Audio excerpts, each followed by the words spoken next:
SOS.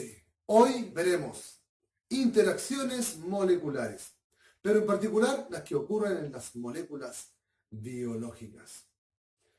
Por ejemplo, en la estructura terciaria de las proteínas, nosotros podemos encontrar todas estas interacciones moleculares.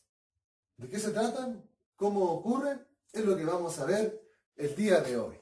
Comencemos. Nosotros aquí en Ciencia SOS hemos determinado que para que exista una interacción molecular, debe existir una carga que la genere.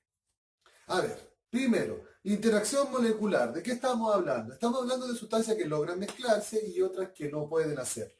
Ejemplo, el aceite con el agua. ¿Se pueden juntar?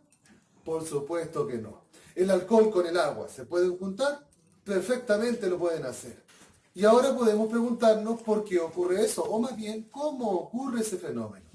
Y para poder entenderlo, como les dije recién, hay que considerar la existencia de cargas. Ya sabemos, cargas iguales se repelen, cargas distintas se atraen. De esta misma manera vamos a lograr que sustancias que presenten cargas distintas puedan atraerse y puedan mezclarse.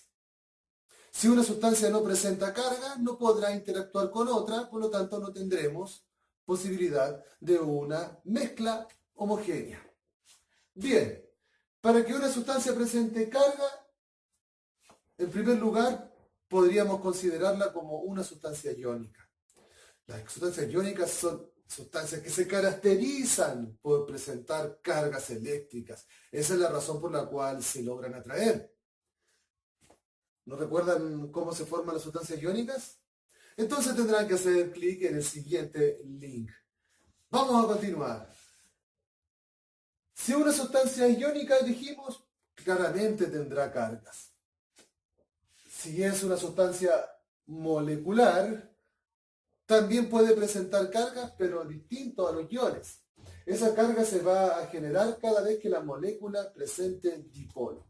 ¿Cómo se logra generar un dipolo? Para generar un dipolo necesitamos una molécula que tenga dos átomos con una alta diferencia de electronegatividad y estas no se anulen. Cada vez que tengamos un dipolo vamos a tener la posibilidad de una interacción molecular con cargas. Veamos algunos ejemplos. Aquí tenemos la interacción llamada ion-dipolo.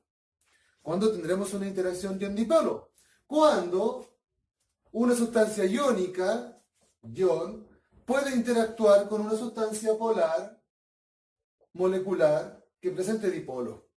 Esa interacción se genera gracias a las diferencias de carga. Comienzan a atraerse, muy parecido a lo que ocurre con los imanes que se atraen entre sí con el metal. Luego tendremos la interacción dipolo-dipolo. ¿Cuándo habrá una interacción de tipo dipolo-dipolo? Cuando presentemos moléculas que se van a juntar que son de tipo dipolar. Como tienen distintas cargas debido a la diferencia de electronegatividad, la existencia del dipolo, estas moléculas podrán interactuar perfectamente. ¿Ven? Perfecto. ¿Cuándo tendremos la generación de puentes de hidrógeno? Tendremos puentes de hidrógeno cada vez que tengamos moléculas dipolares, pero especialmente con la presencia del átomo de hidrógeno en la interacción. El átomo de hidrógeno puede generar un puente con oxígeno, puede generar un puente con el nitrógeno y también puede generar un puente, una interacción, una atracción con el átomo de flúor. ¿Ven? Ahí se puede generar una interacción molecular. Siempre preguntan, ¿el hidrógeno puede formar los puentes? Es decir, si yo tengo una molécula como el metano, ¿podría generar un puente de hidrógeno?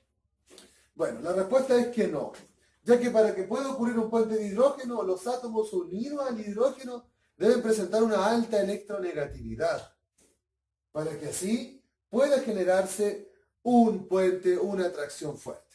Así es que eso no puede ocurrir, no genera puente de hidrógeno. Ahora, ¿cómo podemos determinar que el hidrógeno podrá formar un puente? Bueno, para que forme un puente de hidrógeno tendrá que estar unido o al oxígeno, o al nitrógeno, o al flúor, para que se pueda generar un puente. ¿Ya? Si no está unido al oxígeno, o al nitrógeno, o al flúor, no se desarrollará esta interacción molecular que pretende atraer a las moléculas. Es una de las interacciones moleculares más fuertes que existe y son responsables de la estructura secundaria de las proteínas, también de la organización estructural de la molécula de ADN, ¿ya? Los puentes de hidrógeno. Luego tenemos las llamadas interacciones hidrofóbicas. Estas interacciones hidrofóbicas se van a generar cada vez que tengamos moléculas que no presenten cargas, moléculas sin dipolo. Estas moléculas que no presentan cargas no podrán interactuar con ninguna otra molécula con carga, o por lo menos no será una interacción importante. Como ocurre eso, las moléculas con carga comienzan a repeler a estas moléculas sin carga hasta que comienzan ellas a interactuar. Cuando interactúan moléculas que no presentan carga, hablamos de moléculas hidrofóbicas. ¿Por qué la interacción será hidrofóbica? Porque hidrofóbica se asocia al agua, sustancias que no interactúan con el agua. Pero al no interactuar con el agua, estas van a comenzar a interactuar entre ellas. Ya es una interacción muy importante que se genera en la estructura de la proteína. Y luego tenemos el llamado puente salino.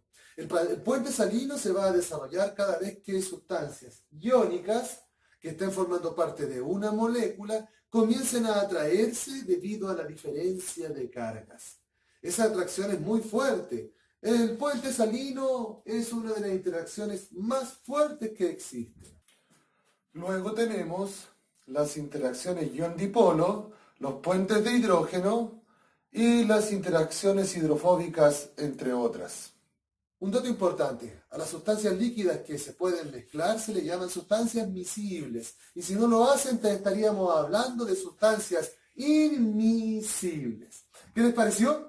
Interesante, ¿cierto? Ahora, con estas informaciones, nosotros ya podríamos comenzar a entender cómo se organizan estructuralmente biomoléculas muy importantes para el desarrollo de los procesos biológicos.